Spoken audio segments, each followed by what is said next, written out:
The following program was produced by an independent community producer. The opinions expressed do not necessarily reflect those of the ECAT staff or board of directors.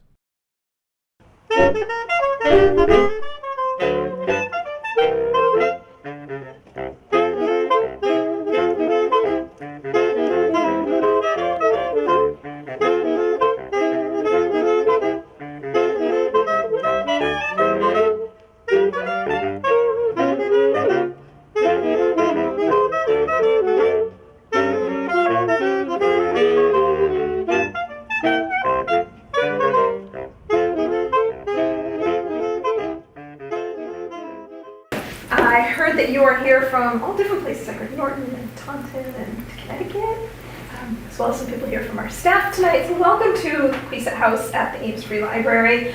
I'm so glad that you could be here. If you're from town or from out of town, we hope you'll come back. We have a lot of exciting things coming up. This week is a lot of Halloween activities for all ages, but we also have a variety of crafts, we have board games, we have book clubs. There's something for everyone: fiction, nonfiction, science fiction, mystery. So definitely check out our calendar for that. We have some other authors coming. We have Teen Tarot. We have a program about electric vehicles. Lots of good stuff, as I said, children, teens, and adults. So check our calendar on our website.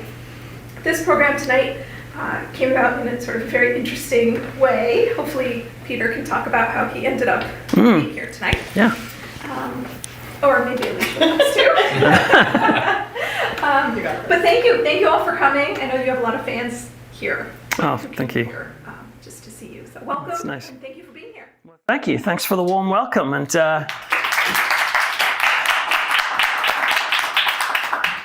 I feel like I'm at church. Yeah. Going to cast a few demons out of Regan. Only kidding. No, it's like I said, it's great to be here. And yeah, the reason why I'm here is I have a connection with Alicia, because Alicia and I can't remember how we got to know one another. Something happened, and we know each other through the internet. That's reached New England now, hasn't it? Yes. Yes, certainly. And so we knew each other. And I've had a few weird kind of projects in my life. And one of them was called Creepy Cove Community Church, which is a podcast which is basically full and immersive church services broadcast from a mysterious haunted fishing town. It's like a fake church where everyone goes to this church is from a horror movie. So, like Jason Voorhees from Friday the 13th does the Keep Fit class on a Thursday and that sort of stuff. It's I don't know what I was thinking, but quite a few people seemed to like it, which was great. And then Alicia was helpful to do some voice work for that and helped me out with that. And then just maybe last year, I just posted online. I said, look, I want to go to Salem. And how do I do that? Does anyone have any tips? And then Alicia says, well, I've got a great tip. There's an author in residence program at my library. Would you like to come? And then you can stay for a while. And then maybe that could be a base in which to explore the area. So that's how that's worked out. So thank you, Alicia, for that. Well, I'm going to talk to you tonight about one of my books, which is a nonfiction book called The Frighteners. And I'll talk about that for a while, but then at the end of this, if you have any questions about anything else, feel free, whether that's about books or YouTube or podcasting or writing. Sometimes other authors or writers or maybe people who are just interested in that want to find out a bit more about it. So feel free to ask me about that. And can you hear me okay at the back? Wonderful. Okay, well, let me dive in first to talk to you a little bit about this nonfiction book, The Frighteners. I was speaking at a paranormal conference once. You get invited to these things, and I can't remember. I think the subject I was given was something to do with, does God believe in ghosts or something? Because my previous job used to be a church minister, and so I was talking about that at the time. And anyway, after you have these paranormal kind of seminars and lectures throughout the day, you have this gala dinner in the evening where we're sitting in this posh dinner, and I'm sitting with other delegates. And there's this woman sat opposite me. And as she's sitting there, we're talking about all sorts, but then she whips out her phone. Let me get just in case you've forgotten what they look like. She whips out a phone, and she says, "Oh, you're not going to believe what I have been given by my boyfriend. He's made me a beautiful gift. And I was like, okay, what is it? And she started flicking through the pictures in her phone. The first picture was of her boyfriend looking all like, super macho. And he was like planing down some wood. And then the second picture was he was sawing the end off a piece of wood. And I thought, oh, maybe he's making, I don't know, like a love seat. Do you have those? Yeah. Have you noticed how they're always empty, ironically? But yeah, maybe he's making something like that. That's romantic. But then she switched to the third picture. And that's when it started taking shape. And that's when I realized it was like this, and then this. Oh, basically, I'm like, that's a coffin. And she said, yeah, it's not only a coffin, it is my coffin. He has made a coffin for me. And I think it's one of the best presents I've ever had in my life. Now, looking at this, she obviously saw my face because she said, like, what? Like, what's the problem? And I said, look, I don't want to be disrespectful. All I'm saying is that's kind of strange. I've never met anyone who was so enthusiastic about that. How would you feel if you got a partner, if they said, hey, I've sorted your coffin out this weekend? You'd be like backing off maybe. Checking my life insurance. Checking your life insurance, yeah, definitely. You think the person is made. Absolutely. But she said, look, there's nothing wrong with this whatsoever. And she showed me a picture of where the coffin is now. It's a place called Milton Keynes, the town, which is not too far from me. And the coffin now sits in her living room, and it stands upright with the lid off. And inside there is a mannequin with a black dress on, and there's a stuffed raven sitting on top of this coffin. And she just says, one day we're going to take the mannequin out, and then of course I'm going to go in and be buried, and that's that. And she said, if you think I am a weirdo for thinking that way, you've got it wrong. She said, I think you're weird. And I was like, what? She says, I think you're strange because like death and the idea of this sort of stuff, like being in a coffin one day, as dark as it sounds, she says, that's the most natural thing in the world. And to face it, but also even to find some creative way of embracing it, that is the most natural thing you can do. Now, if you think this woman is a bit unusual, well, wait till you hear about some of the other people I've been hanging out with when I was writing this book. Do you mind if I pinch it so I'll hold it up? Well, I was writing this book, The Frighteners. In this book, I travel around Transylvania and across Rome and also all throughout Britain, meeting people who are drawn to the morbid and macabre. I interviewed a real-life vampire who gave me a recipe for blood pancakes, if you're interested. I interviewed a respected barrister who writes textbooks in the UK on trademark law, but at the weekends he goes crawling around in spooky old buildings searching for ghosts. I had a cup of tea with a man who spent £2,000 on a costume so he could look like a 6-foot zombie possum with a gaping wound in his neck. Along the way, I saw 3,700 skeletons in an underground crypt in Rome, all laid out to make chandeliers and art pieces all around the room. I've been chased by zombies through an underground nuclear bunker in Essex. I've held a lock of Charles Manson's hair in my hand at a shop at a place called York, which sells it for £40 a strand. And people will put it in little lockets to have around their neck. At one point, the BBC, a TV station in Britain, the BBC blindfolded me, put me in a Jeep, a Land Rover it was. I'm obsessed with Jeeps now. I see Jeeps everywhere I look at this road here.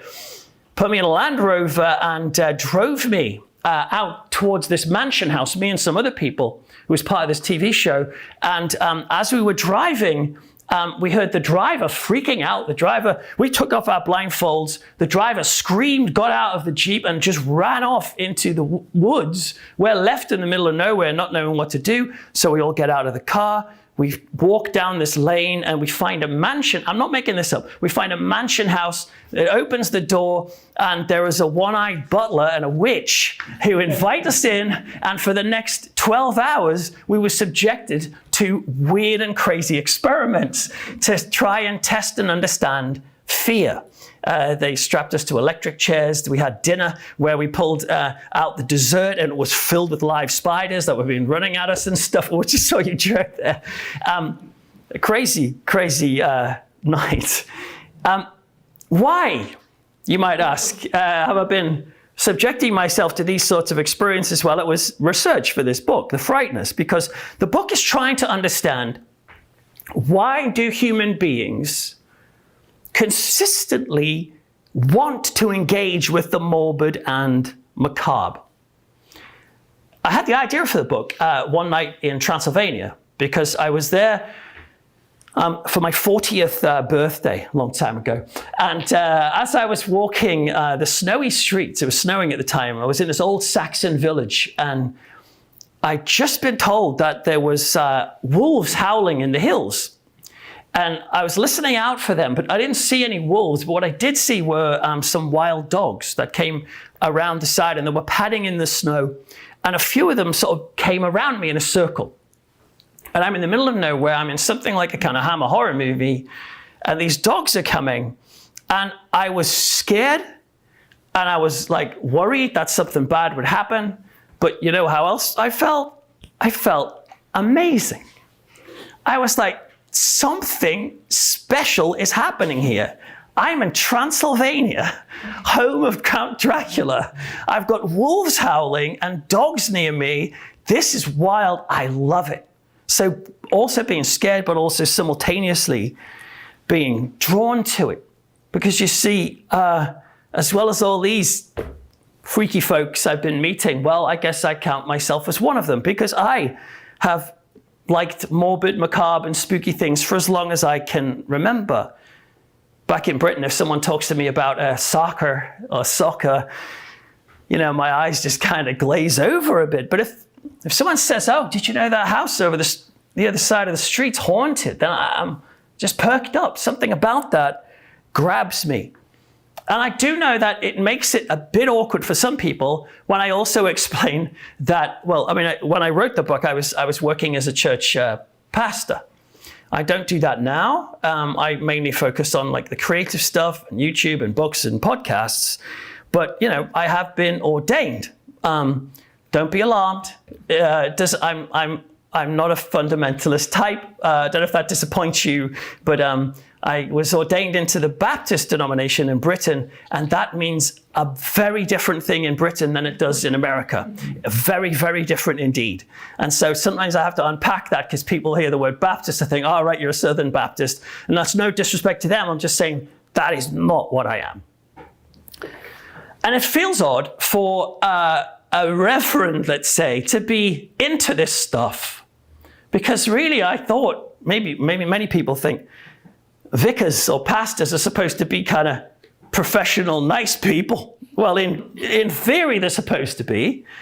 You know, like really, I should be listening to like Amy Grant albums on a loop, and I should buy the Joel Osteen Inspiration Cube and be listening to that over and over again. But no, to be honest with you, clergy are pretty weird, like everyone else. I know a pastor who collects porcelain penguins. He's got a collection of porcelain penguins, for crying out loud. So we all have our quirks. It's just mine is, I do enjoy lifting a shotgun to, let me explain, let me finish that sentence, to a zombie in a video game and just decimating its head. I just kind of do.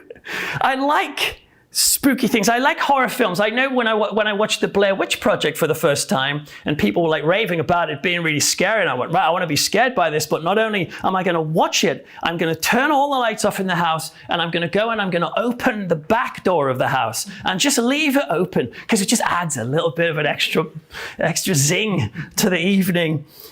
I'm the first person, you know, in the store when Halloween comes around to be kind of running down the Halloween aisle and, you know, trying on the masks and chasing my kids down the ready meal section.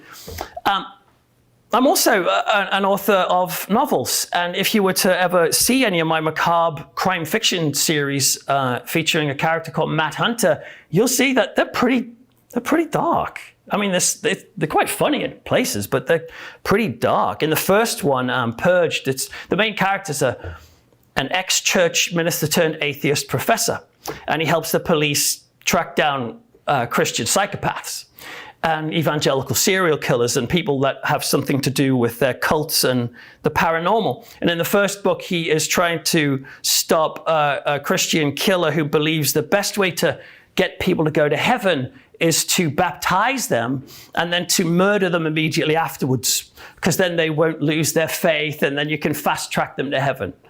So these books, they don't hold anything back, and some of them are really quite disturbing, and yet people read them. I mean, not quite enough people read them, but still, but the crime fiction drama, crime fiction or crime dramas on TV, they're like one of the most popular genres in all the fiction or television or podcast, true crime. And let's face it, when you're reading a crime fiction book or listening to a true crime podcast, the crimes in those shows aren't like the non-payment of fines. It's not, there's an amazing new podcast out about this woman. She got caught jaywalking, and there's a 7 episode. No, the crime is almost always a murder. Someone has died. I guess the point I'm trying to make at the very top is to say, if you think I'm a weirdo for thinking this, or perhaps if you think you're a weirdo, because there'd be some of you in this room, maybe a lot of you, who are like me, who are drawn to this stuff and may have had that little voice in your head saying, this isn't right, something wrong with you. Well, if you feel that way, then I'd only add that you are one of millions and millions of people throughout culture and throughout history who have been drawn to this stuff. Even if you go to a Disney film or a Pixar film, I'm always checking my watch thinking it's normally at the 12th minute when the parents die, and sets up the drama of the film. Something bad happens. Even if you watch cozy crime like Murder, She Wrote or Columbo, they're great, those shows, but they all revolve around a corpse.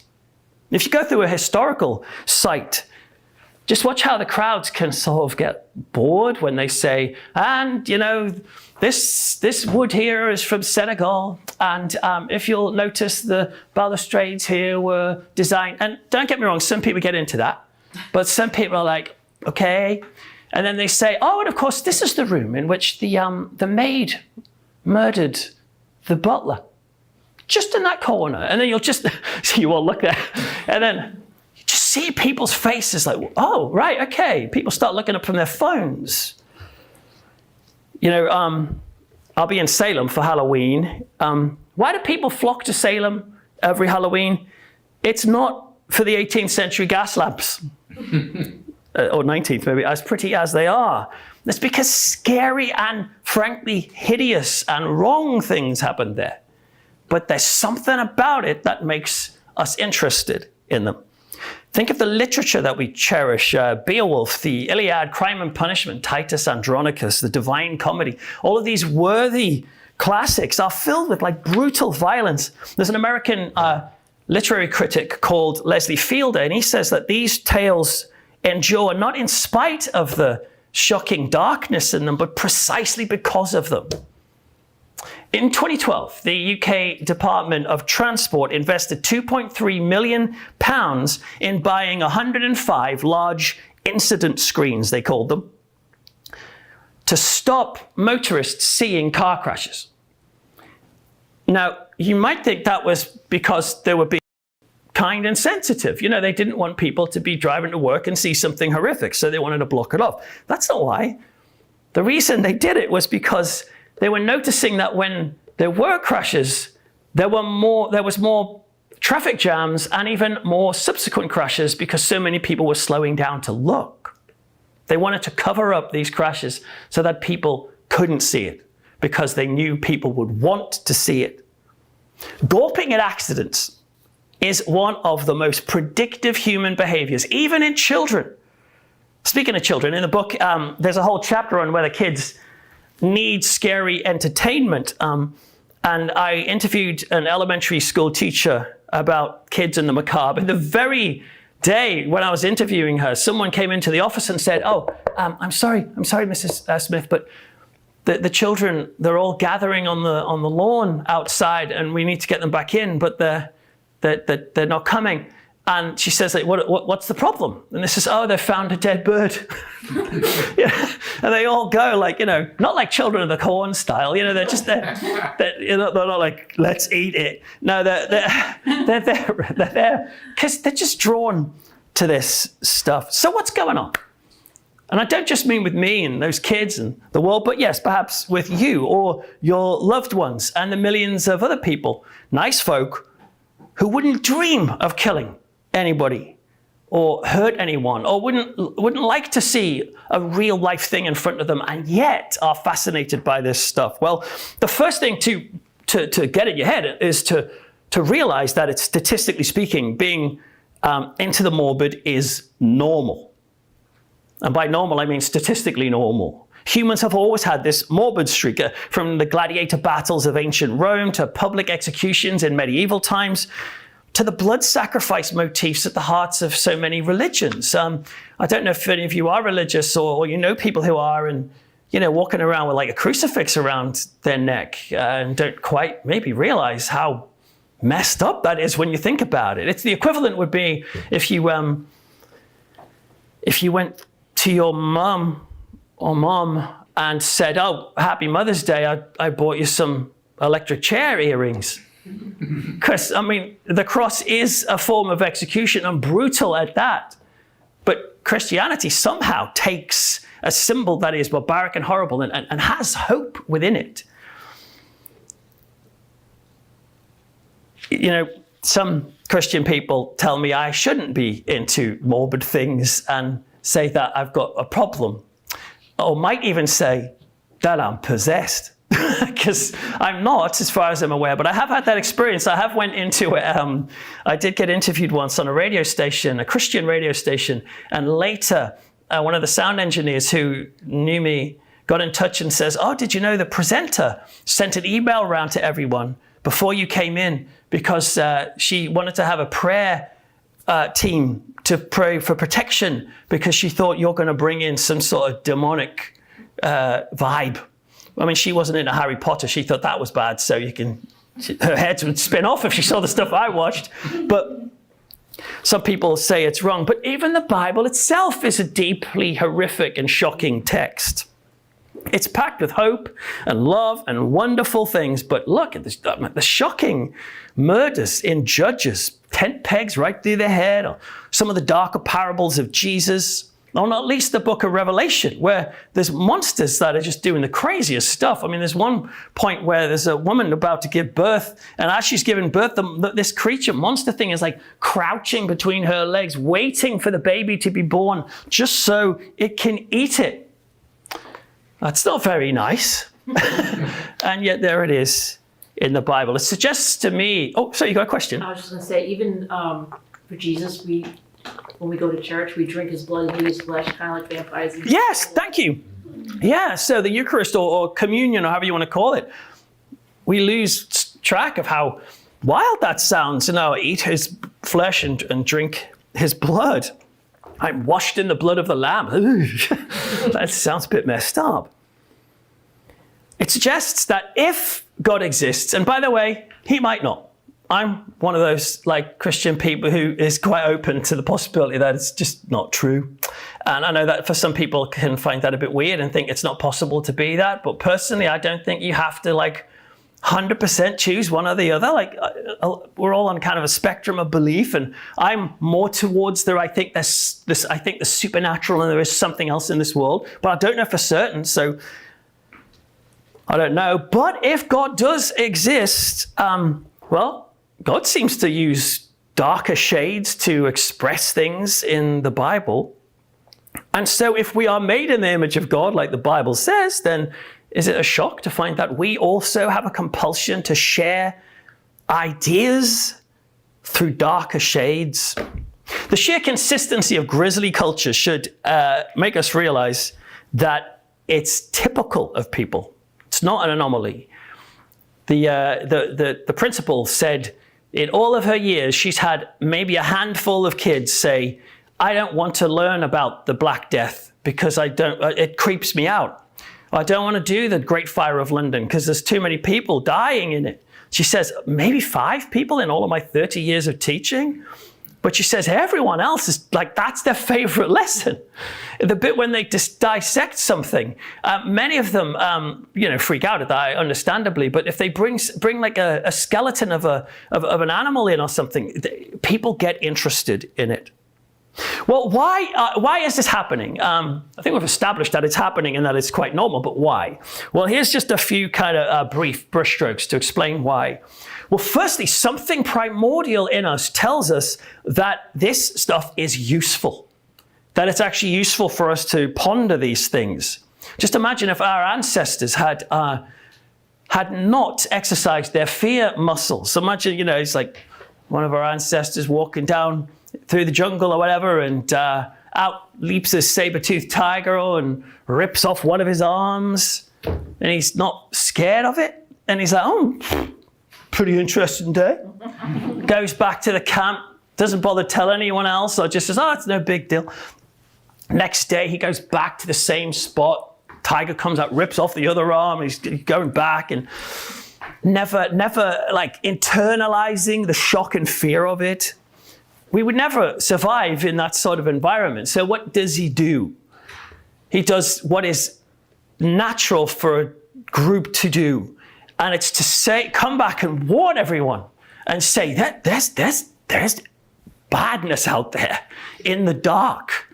And not only will that person warn other people, but they will even exaggerate it and sit around the campfire. And it's useful to do this, to say to the children, did you know, if you go out into the darkness after a certain time, there is a beast out there, he'll get you. It will get you, especially if you've been naughty. They might add some moralistic thing into it.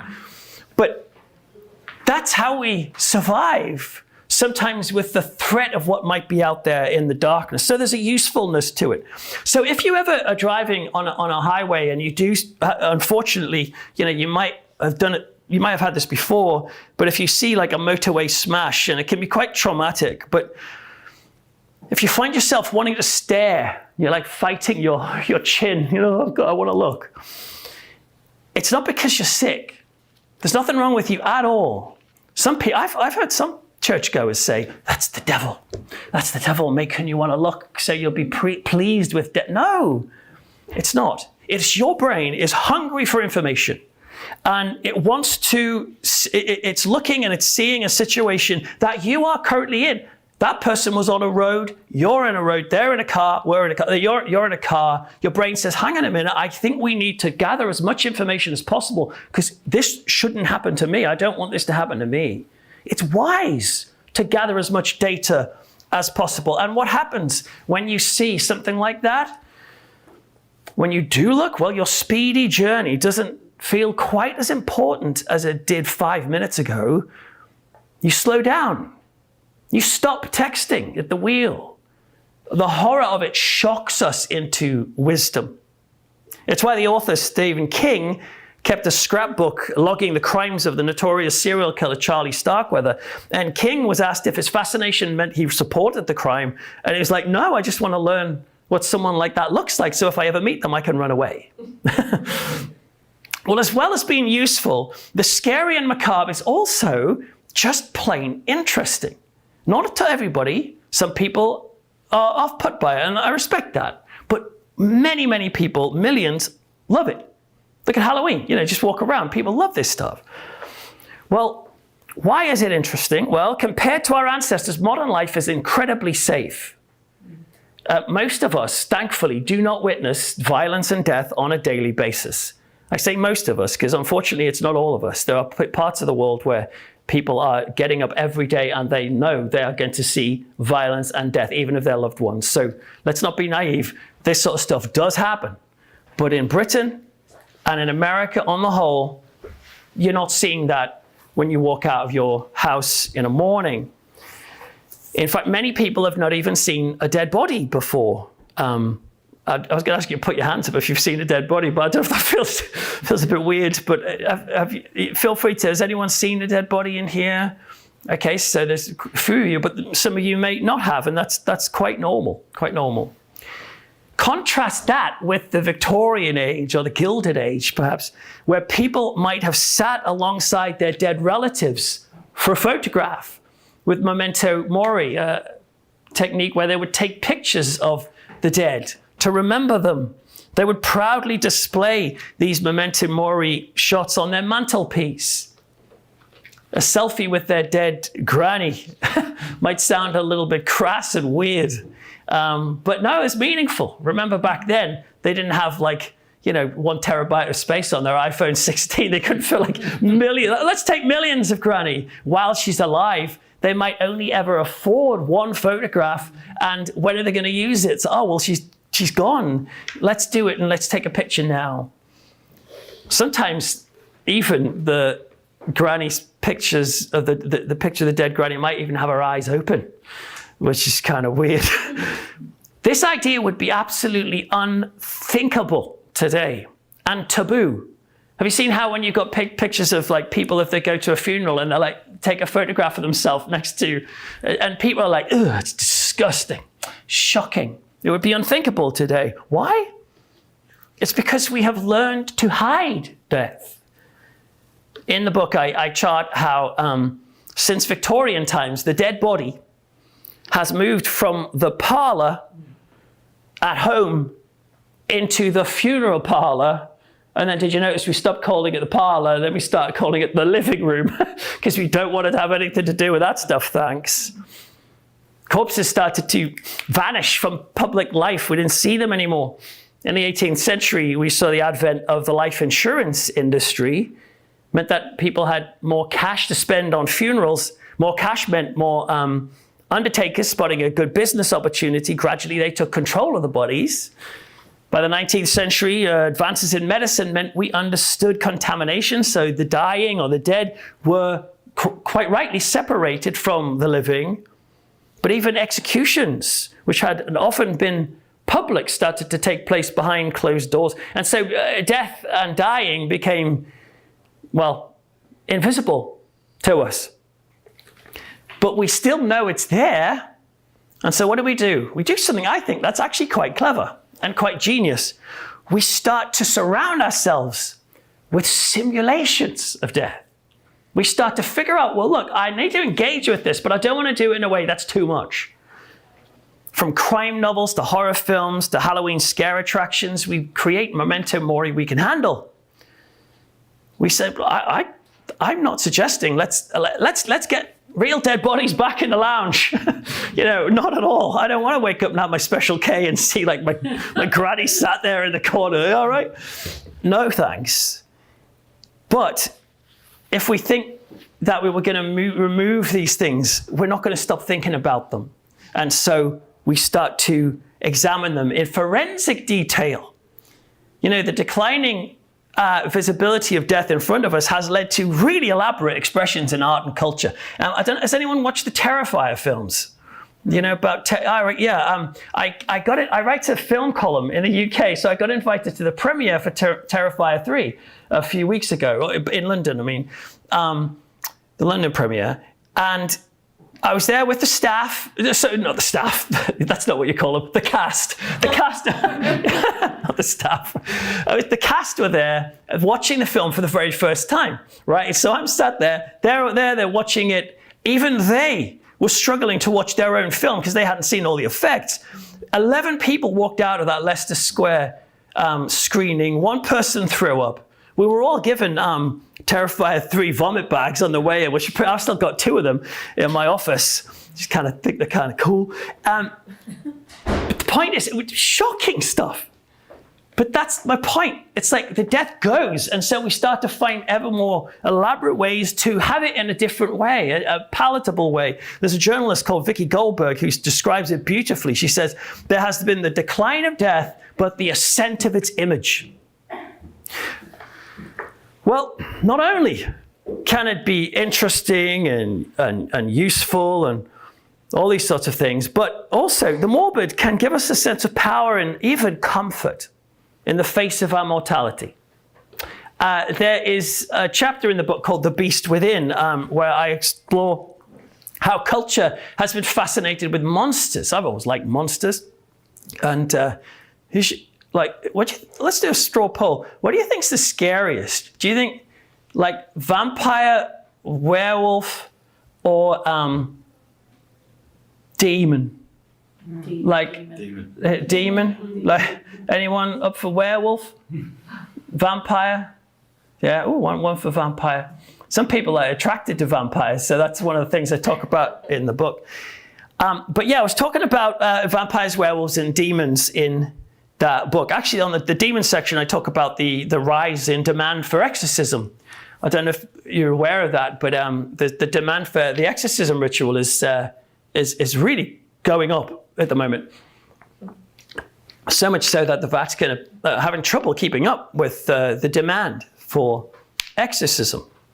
Now, some people might say that's because the devil himself is on the march. There are other alternative explanations to do with the stigma of mental health, and that some people may actually find it, unfortunately, because mental health issues can have so much stigma, people can feel like if they're given a diagnosis, I don't know, like depression or anxiety, that's my fault because it comes from inside me. It reminds me of, like, I don't know if this happened to you, but when I was at school, whenever I would get a zit, you call them in this country, zit, spots, acne. Yeah. Whenever I would get one of those on my face, I would feel really, really embarrassed to go to school. And I would just be, everyone's going to look at me and stuff. And, I don't want to go to school. But if I had the same mark and it was from falling off my bike, I didn't care. And I was, why? It's the same mark. It's the same like blemish, if you want to call it that. They look pretty much the same. Even if the mark off my bike was bigger, I'd be happy to have that, but not the other one. And I kind of pondered this, and I realized it was because in my messed up thinking, or maybe it's common thinking, I thought, well, falling off my bike and scratching myself, that wasn't my fault. That was an accident. But having that spot somehow came from me. That's my fault. That's a reflection on me, which is not the right way of thinking, by the way, because if you have those, that's just life. But that's one of the reasons it could be why people struggle with being diagnosed with certain labels, because they wrongly think it's got something to do with they blame themselves. And if you're very religious or open to religious things, there is an option to say, well, maybe the reason why I'm thinking this way or acting in an unusual way is not because of something in me, but an invader from the outside, a demon, if you will. And there's a ritual that can get rid of it, which is a nice thought as well. So anyway, so that's an aside. But yes, exorcism is pretty trendy today. A few years ago it was fidget spinners. Now it's the ancient ritual of exorcism. But anyway, I explore this book in the chapter on beasts. And at that point, I was the beginning of that chapter is when I went for a werewolf hunt in a place called Hull. Because apparently a kind of 7-foot hairy beast was spotted roaming the city and the waterways of the city, and even was spotted by 2 witnesses grabbing a German Shepherd dog and dragging it over a fence. And so I went up with a friend, a person I got to know through this, a historian, and we both went out looking for this werewolf. Now, please don't get me wrong, it's not a proper hunt. We didn't have like shotguns and stuff like that. To be honest, we just went to the local supermarket. I bought some peppered steak and I just opened a thing and I tied some string around it. We just dragged that up and down the waterway for a bit to see what would happen. But anyway, as we were doing this, Mike, who's this historian, said to me, by the way, I had a diagnosis recently about my heart. And I could drop dead at any minute. I'm in trouble. And I'm like, crap, why didn't you tell me this before I took you on a werewolf hunt? If we see something, you could keel over. But he said something I'll never forget. I said, well, man, I'm so sorry. That's scary. He had a young family, like I had a young family. I said, that's scary and hard. And how are you dealing with that? How did you face that? And he said, well, after I found out, I got in touch with someone who knows another person who's connected to a funeral home that is closing down. And I was able to get permission to go in there and sleep on a mortuary slab for the night. I was like, oh, right. I thought you meant you were going to like just, get a bit of therapy or something, or, just go away for the weekend and relax. I didn't mean that. But no, he said, yes, he did that. And again, it was similar to the woman I mentioned at the beginning. He said, no, that's a lot to deal with. I want to face it in a way I can control. In the weeks and months after 9/11, kids of the affected families were observed to be playing some disturbing games. They would build planes out of Lego and then build Lego buildings. And they would be seen smashing the planes into the Lego towers over and over again. They build them back up, smash them again. And some of the adults around them at the time were saying, like, what are you doing? This is sick. Your parent died in that. This is not how you deal with this. You've got to stop. You've got to stop this, especially when they would do it in such a rhythmic, kind of almost mindless pattern. And so they were told to stop until child psychologists came along and they said, don't you dare tell them to stop. They said, do you have any idea what they're going through?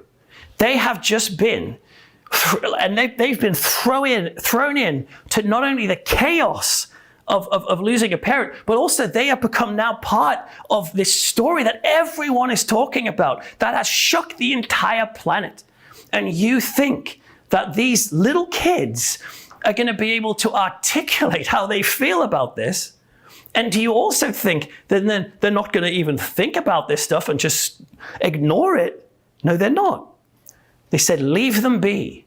What they're doing is they are, in their own way, taking the things that disturb, scare, and terrify them, and they are putting them into predictable patterns that they can do over and over again. And when you do that, it gives you a strange kind of mastery over the things that scare you. I think that's what I'm doing, I'll be honest.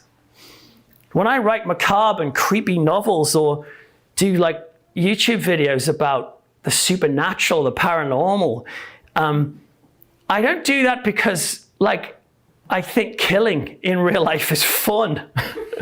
I'm not like rubbing my knees every time I hear about a murder. And it's also not that I'm so blasé about the supernatural that I don't find it scary. I find it scary, especially if I'm by myself. I have been, frankly, a bit nervous about coming here to sleep in this building because the third floor is supposed to be haunted, and guess where I'm sleeping? I sleep in there on the first night. Some kind of weird happened up there. I'll tell you about it.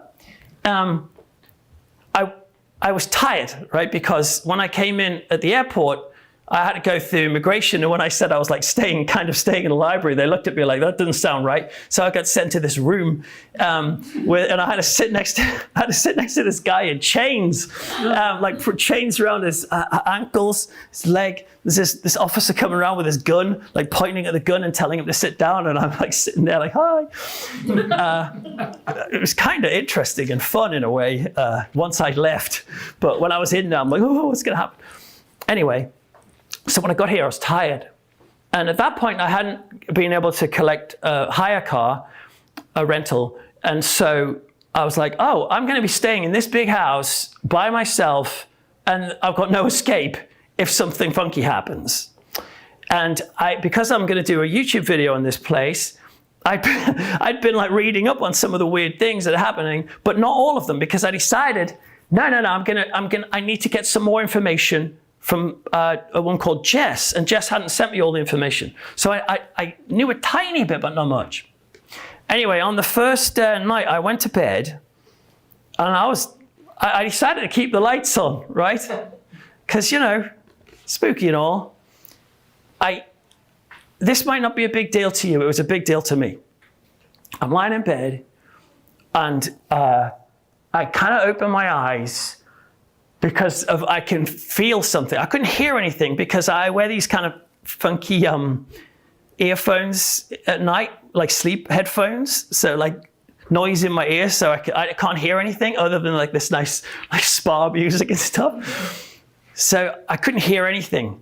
So what woke me up was I felt two hands clasping around my ankles and my shins on the bed. And as I felt that, I felt whatever these hands were doing this. Like pushing my legs up and down at the bottom of the bed. And it woke me up and I could feel myself going like this. And so I kept my eyes cut shut tight because I was like, I don't want to open my eyes. And then anyway, I was like, come on, you got to do this. I opened my eyes, and as I opened my eyes, there was nothing at the end of the bed, and my feet calmed down. Now, maybe it was a hypnagogic hallucination, a kind of half dream. It could have been that.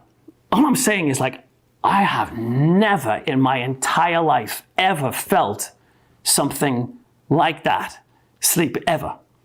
It was like weird. So anyway, I managed to fall back asleep eventually. And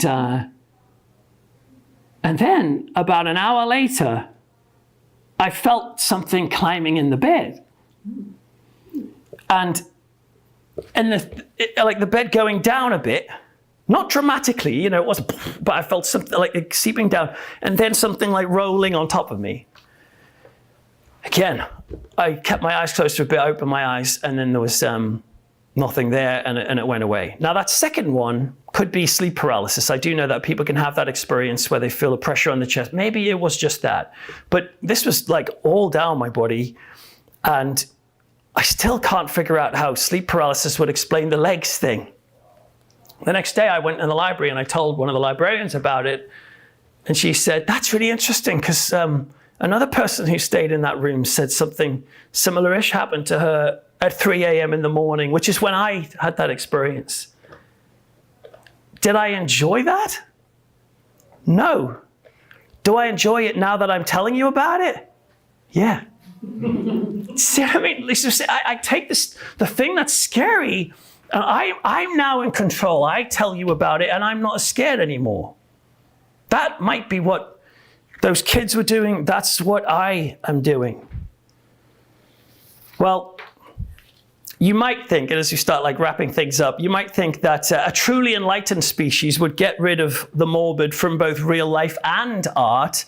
But no, I'm not convinced by that argument. In 1980, an anthropologist called Bruce Knauft studied a remote New Guinea tribe called the Gabusi tribe. And they're an interesting tribe because initiation rites in that tribe are completely pain-free, and violent, scary stories are forbidden. They're not even allowed to tell scary stories in that, or violent ones.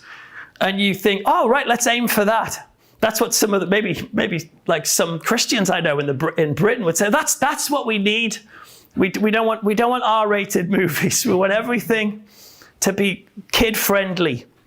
Well, the Gabusi tribe also have one of the highest homicide rates of any known culture, because they don't have these opportunities to release, to have an outlet for this aggression. So, The Frighteners, that book, was my attempt to understand what our macabre tendencies can teach us about humanity, society, and even spirituality. I wasn't always a Christian. There's a new Into the Fog coming on Saturday, and it's where I tell the paranormal thing that happened to me when I was a teenager. And that was, well, I look forward to see what you think of it, because that was really crazy. But when I was a teenager, I was like super anti-church. Like I was in a band at the time called Creatures of the Night. And I used to write the songs, and there were songs like, I wrote a song called Diabolo, which is all about like upturning your cross and spitting on the Bible and God being a loser and all this sort of angry young man stuff. People are shocked to think I kind of ended up going to church later in life. But no, I wasn't always into that stuff. But you know what made me become more interested in it was watching horror movies. It was watching The Exorcist, for example, and I heard all of these Christians saying, don't watch that, it's blasphemous, it's of the devil. And then I discovered The Exorcist was banned in Tunisia on the basis of it being Christian propaganda. Because when you watch it, it is so blatantly pro-church or pro-God. And it just made me think, hang on, what happens if in amongst the shadowy fear stuff, there's some hope too? I don't know. But that's my point. People can think that the morbid and macabre can only take things away from us or make us scared, especially young people, kids. Don't let my son asked me for a bedtime story and it scared him. And so he asked it again the next night. So obviously I won't tell him the story. He was scared the night before. He goes, no, he asked for the story again. Don't you understand? He's learning courage. Tell him the story. If he's asked for it, tell him again. That's courage. He wants to get in the arena and learn. Well, this stuff can make us connected to other people. It can make us feel like we're friends. You know, if we don't really know each other that well, but I tell you what, if we got snowed in tonight and we all had to hang out here tonight and it was like a hurricane or something really intense, we would be best of friends by tomorrow morning. Because there's something about shared trauma that connects you. You get stuck in the lift with another person for an hour, you're like busy mates after that because you're going to be connected. The similar thing happens when you watch a horror film. There's some sort of connection. So to conclude, let me say this. People might dismiss the morbid and macabre, and yet I don't tend to do that because I think even though the presence of the morbid in our culture certainly does shock, I do think those reminders of our mortality can prompt us to embrace life and to find a joy in the midst of the scary stuff, as the supernatural threads of ghost stories and horror movies can be surprisingly comforting. I've been shocked at the thing with Into the Fog, my YouTube show, at how many emails I'm getting from people who say, thank you for these scary stories. They're helping me through a tough time. And I'm like, wow. I just got contacted by a family who were displaced during the hurricanes. And he was like, we have fallen apart. Like, it's been the worst time of our lives. I think people appreciate what it's like to lose your house and everything. He says, it has been an absolute nightmare. And he says, but we've really found it helpful to sit and listen to you talking about horrible, scary things. I share that story just to say, don't be surprised if you find a strange sense of comfort in this dark stuff. And if you do, it doesn't make you a freak or a strange person at all. It just makes you like a million other people in this world who have found something valuable at the heart of scary culture. The end. Yeah, cool.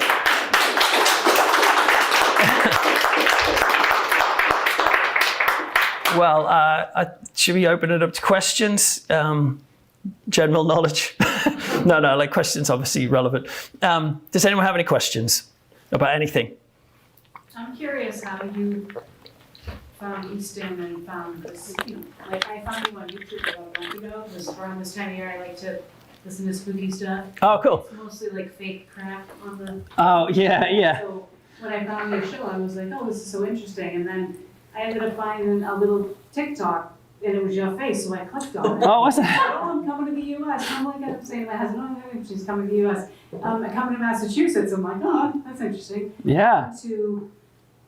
Coming to the library in Easton, my house was the first Lutheran church built in 1795, and it used to sit in the Ames Free Library. No way. Wow. So I was like, this is weird. It's meant to be. This is really weird. So that's why. So I was like curious, like, how did you?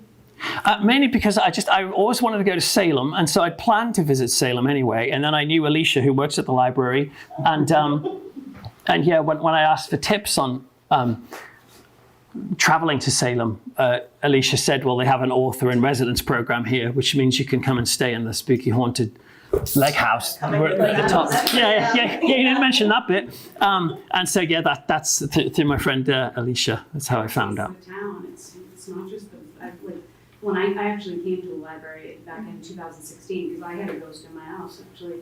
Oh. And, I think I moved to Easton when I was like 11 months old, and I was in a bassinet in my parents' room, and then they put me in my own room. And there was a man that would come out at night and keep me up all hours, and I didn't know if it was real. I thought it might have been, not an imaginary friend, but just this man that I would see in my room that wasn't in my family. And so I went to the library. I was like 46, and I'm like, I'm gonna get to the bottom of this and see if this is real. And so I ended up, because I had his name and stuff, and I ended up getting the information, and he's actually buried at the cemetery that's on North Main Street up the road there. But I had to find the information and find his grave and just research it basically.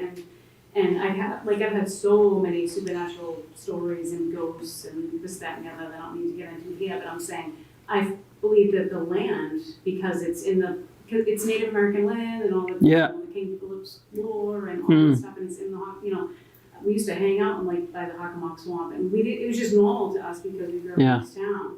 And but I believe just the land is very haunted, and also if you went to school in this town, which I did, there's so many dead kids buried in cemeteries. Really? Everything under the sun. I don't think it was from Easton, but so many.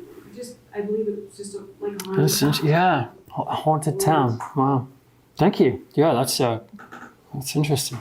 Anyone else got any questions? Is this your first trip to the States? It's not my first trip to the States. I've been to LA, San Francisco, well, that side, San Francisco, that sort of area, and Florida, of course, with kids, and Epcot.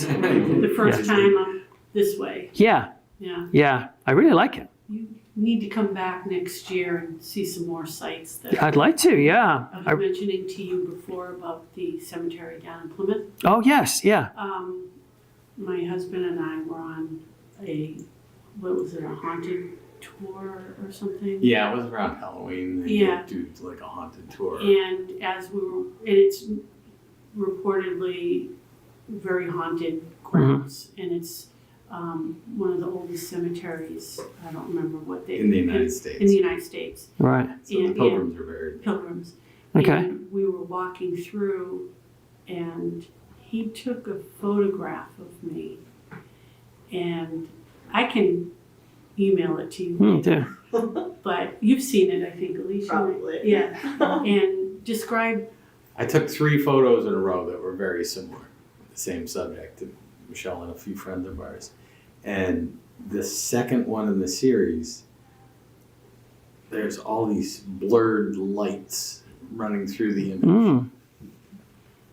And it super bright, like orange, yellow. All right. And all the background light. I mean, there's all sorts of movement. Nothing. Oh, is this with a digital camera? No, it was a film camera, but the prior frame and the frame after. Oh, we're fine. Yeah. And just this one, Snap. it looked like almost as if you had taken the camera and shaken it on a long exposure. But the main subject of the photo, the 3 women, were all perfectly interesting. Sharp focus. And it wasn't like The Omen, was it? Where there's like a line going across that or something. This is very strange. Yeah. Any other questions or comments? Did we get a tour of the spooky floor? Yes. Yeah. Funnily enough, I was going to ask if anyone. Am I allowed to show them upstairs? Is that? As long as you're with them at all times? Yeah, we'll do. Yeah. Yes, if anyone wants to come up and I'll show you where the leg action happened. That sounds bad. Where that thing happened. I'd be delighted to show you. Any other questions? Yep. Have you ever played with a Ouija board? Yes, many times. I made one for my woodwork project at school. And so, when I was at school, I was pretty obsessed with the Ouija board for a while. My friends and I used to use it, and then I started using it by myself. And then I would take it on holiday, and I would build just makeshift ones from bits of paper and glass. And I used it, quite a bit, and it would move. But it's possible there's something called the ideomotor effect, where you can move things without being conscious of moving them. In the same way as like if, I don't know, if your phone was on the side there and it fell, your hand can reach to get it before you've even thought about it, like that.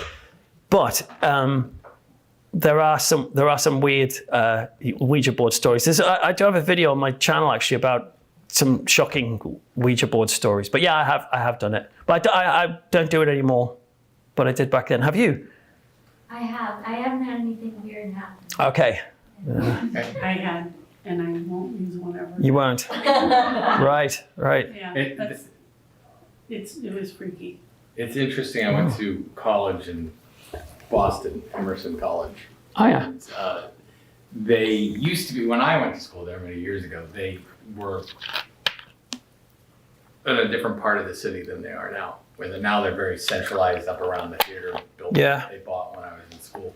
But before that, they were down on the other side of the Boston Common, down towards Kenmore Square, running over many blocks. And they had a old hotel building that was one of the dorms. It was the freshman dorm. And in the student handbook, it said, if you're in that dorm, you're not allowed to have a Ouija board. Nothing about any of the other dorms. Oh, just that one. That one, absolutely forbidden. Every student who, everybody, they all had them. They all had them. But every student who lived in that dorm had stories about paranormal activity in that place. Yeah, interesting. I went to Rhode Island recently, Providence. Yes. So RISD, Rhode Island School of Design. One of their dorms is a former funeral parlor. And I went there. see that one? Yeah, I spoke to someone who lives there. Someone who put the bed on the platform. And they're like, oh, this is a nice platform, and that's what it was. That's a fun little. Yeah, I went there because H.P. Lovecraft was his funeral was there, and so I found the address, and because I'm making this YouTube video, I'm outside like filming like that, trying to get some cool shots, and then I saw this woman come out and sit on the steps, and I just says, oh, what's this used for now? And she says, it's our dorm. And I went, crap. And I was like, I'm so sorry. I looked like a weird perv, you know. Like, she said it was fine. But yeah. So that's weird, living in a funeral parlor. I wonder if they've got some stories. Anyone else? We live in a haunted house. You live in a haunted house. You got all the haunts. Not anymore. Nothing's happened. Have you had it exercised? Nothing that's bad that I would bother with, but we also have, we have a haunted photograph that hangs above our living room couch. Is it a crying boy? No. Oh, crying boy, yeah. It's a panorama. It's about 3 or 4 feet long? I know, it's about 5 feet. 5 feet long. It's all the veterans of the First World War in the next town over from where we live. And in the first anniversary of the armistice, they all got together, most of them in uniforms, a few women who were like nurses and things. And they stood there and they used to have this technology where they could take they put the camera on a timer and it would like a panoramic type thing. So it winds up being this long, not tall photo. And so all these veterans pose for this one guy at one end who's sitting there and he looks very angry. And our dogs, Almost demonic. every dog we've ever had since we bought that photo will focus on that side of the photo and growl at it. It's very odd. You have to keep checking the photos. Like there's a great M.R. James story called The Mezzotint, where the guy gets this painting and he puts it on, it's just of a house. And then he goes in a few days later and he says, I can't remember seeing that shadow that was there a few days ago. Well, then he goes away and he comes back and then he sees this shadow. It's like this figure kind of moving across the lawn in front of the house. And then every day he comes in and it's just moving further and further across the lawn and he thinks he's going crazy. And then he notices like underneath the figure's arms, like this weird like demon-y type figure, there is a baby and it's like stealing a baby from the house. And then he kind of looks into the the house's history and, you know, baby died in the house or something like that. It's pretty crazy. Anyway, on that note, so that started all spooky and just like went all like a firework going off there. Right, if anyone wants to know about Creepy Cove, because I had some postcards, feel free to take some. And if you would like to come up and see just the spooky room, you're very welcome. You've got to stay with me at all times though. I'll show you the room. Please. Yeah, you come up with us and show us. But other than that, thank you so much for coming out. It's been fun chatting to you all. Appreciate you coming.